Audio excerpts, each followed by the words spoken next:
So a lot of you guys have been asking me what professions I am going to be choosing for Dragonflight, and it's taken me some time to decide, honestly.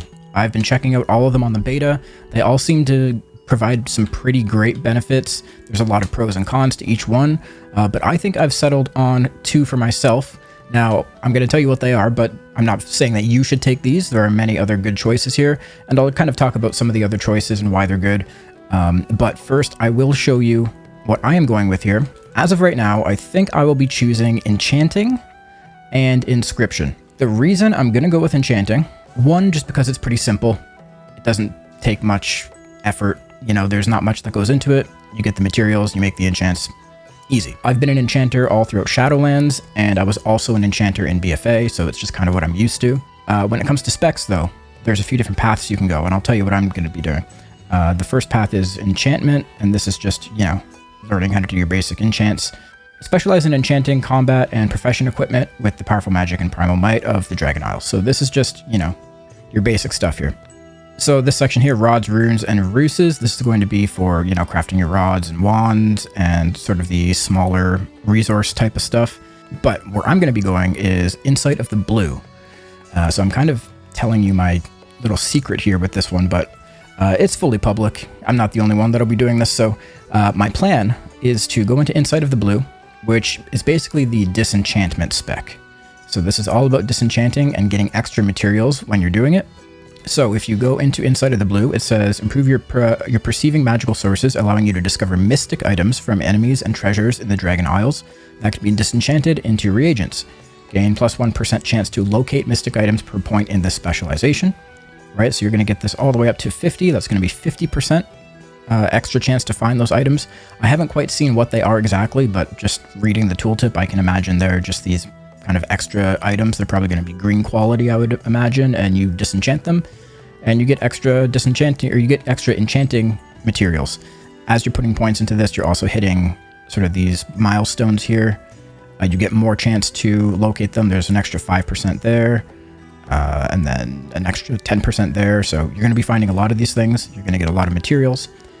Then you go down here into Draconic Disenchantment. Learn to better recover magical reagents from items, gaining plus 1% chance to acquire additional reagents when disenchanting items per point in this spec. So that goes up to 40.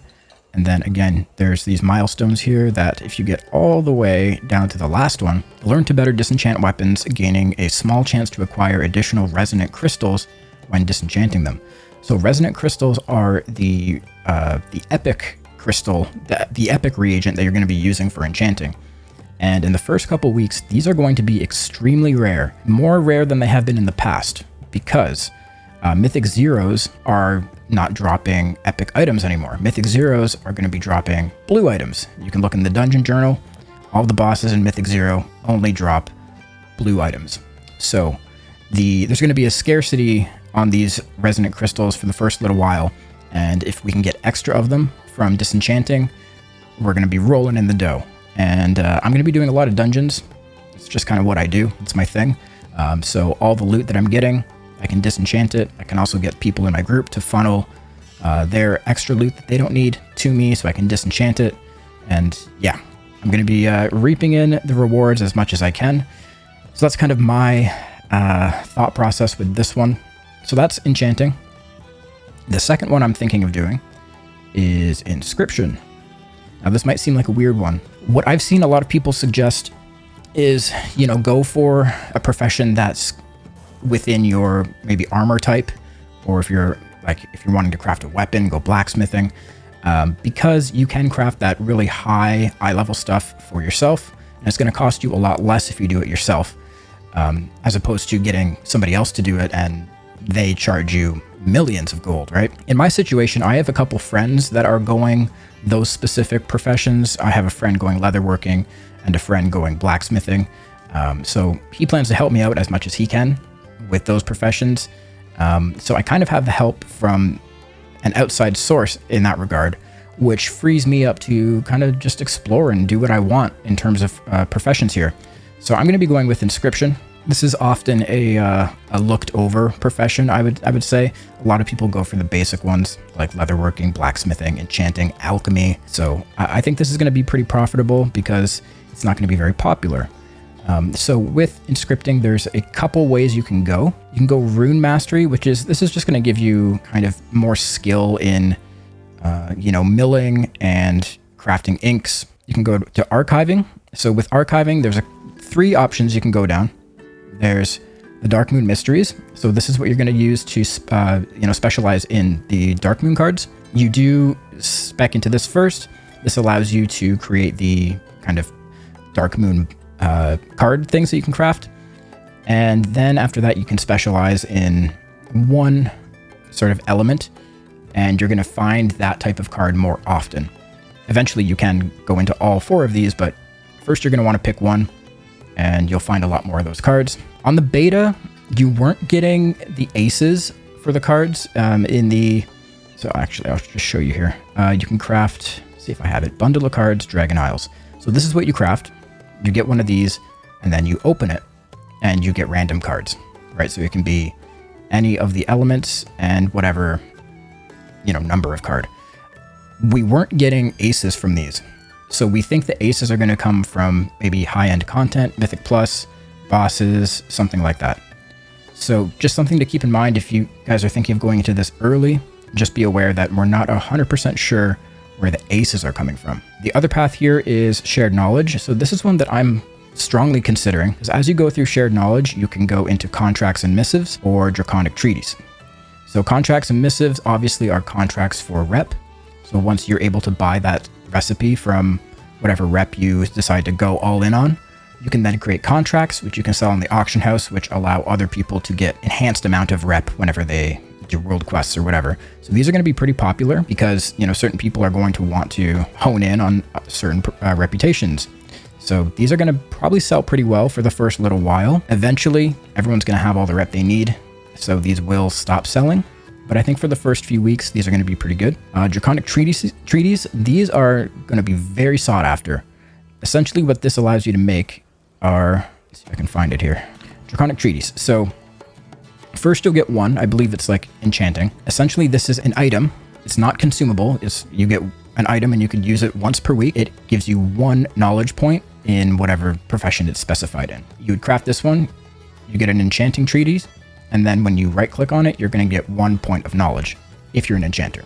And these can be sold on the auction house. They have a cooldown of 1 week, so you can use it once per week. And these are going to be very, very valuable because the time gate for professions is knowledge points. That's where people are going to get held up. Not so much on like skill points, but it's going to be having enough knowledge points to kind of hone in on whatever spec path they want to go down. So these are going to be super, super valuable. So I'm thinking I might go into those. The other option here are scale sigils. Basically, these are just like modifiers that you can put into these Dark Moon cards to allow them to do different things.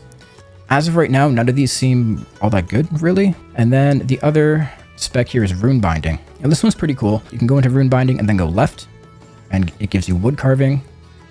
So this is kind of specializing in making profession tools and staves. Now, staves are going to be pretty valuable because there are classes that use them in the end game. So like, I think boomkins are using staves, evokers, mages, warlocks, whatever. So these are going to be very, very valuable. People are going to buy these up as soon as you can make them because, they're going to do whatever they can to get the highest eye level before they go into raid. So that is an option with rune binding. And then the other one I'm considering is runic scripture. So once you go into this, you can specialize in fauna runes, Vantis runes, and codexes.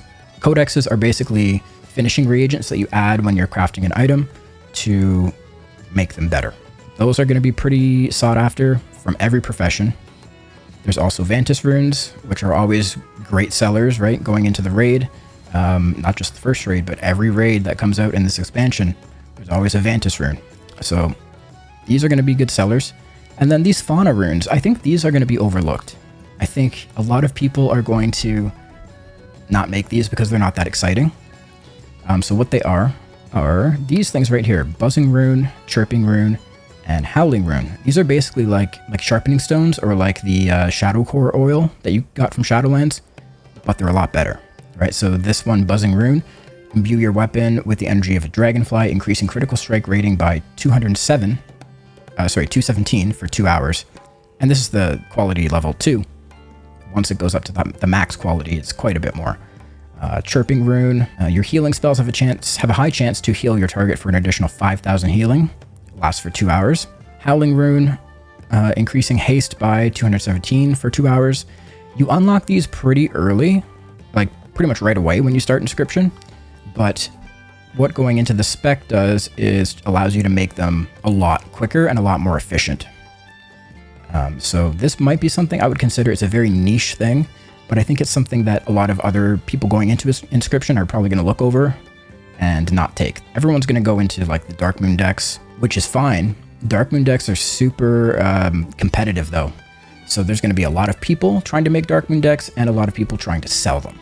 So that's just something you have to keep in mind. It's high risk, high reward with this one. So those are my 2 professions that I'm looking into.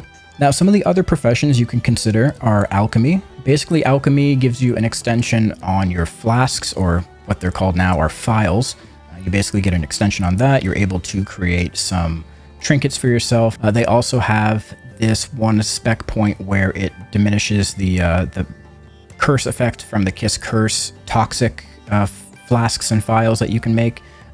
This could actually be pretty good in endgame when it comes to like pushing, but I can't really promise anything in terms of that. I'm not sure what's going to be the meta in terms of like what potions and phials we're going to use, but it is something to consider. Engineering, if you go engineering, you can make yourself wrists and goggles. The wrists are going to be really sought after because you don't have to be an engineer to use them, and they have 1 stat on them and a large amount of that stat. So usually there's going to be 2 secondary stats on a wrist, and the amount of secondary stats is split between those 2. With the wrists that you can make as an engineer, it's all of those points into 1 singular stat, and they have a socket on them. It's not like a regular socket though, it's for tinkers. So tinkers are things that you can make as an engineer, and you socket into these items that give you extra bonuses. Engineers get the mass res, and they get free invis. There's a couple cool things that engineers get. So engineering could be pretty good to go for. Jewel crafting is basically going to allow you to make yourself really, really good jewelry, obviously, but necks and rings. The neck you can put 3 sockets on, if I'm not mistaken, and obviously you'll be able to make yourself the best gems that you can.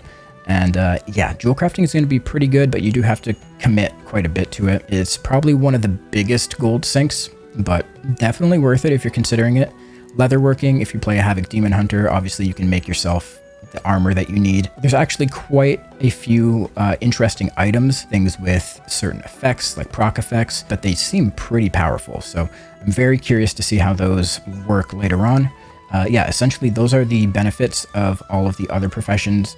So like I said, you don't have to follow what I'm doing. This is just what I've chosen due to my situation. Like I said, I have other people helping me. I have a friend who's doing leatherworking and blacksmithing, basically so he can make me the armor that I need, while I have the freedom to do some of this other stuff. So just before I let you guys go, I do have one more thing I want to share with you. It's a little project that I've been working on with a couple friends for the past few months, and we've been trying to get it ready for launch, and I think we're at a point where we can share it.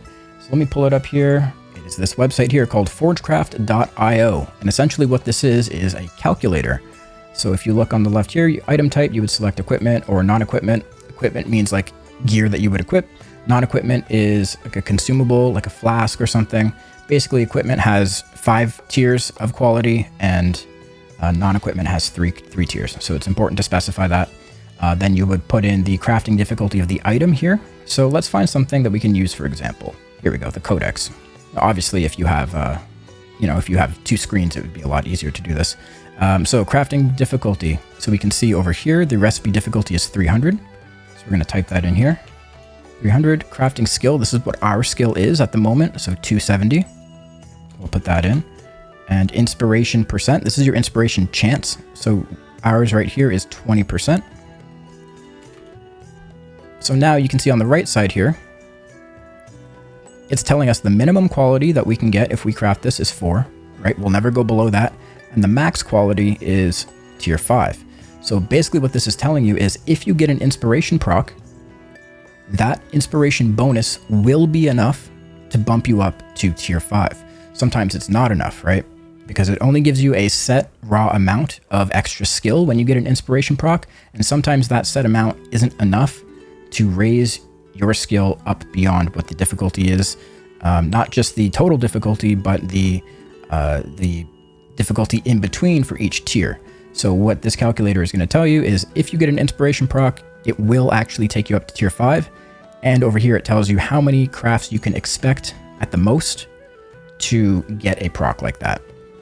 So this is the Forgecraft calculator. This is a website we sort of plan on expanding over time. Right now it's in a very primitive state. It does one simple thing, and that's just kind of, calculate what inspiration does for you and what you can get from it. If you guys want to learn more about it, there's a tutorial and an about page. We have a nice little video here telling you how to use it. And yeah, if you guys want to check this out, the link will be in the description. Again, it's a nice little tool to have in your back pocket when you start the expansion.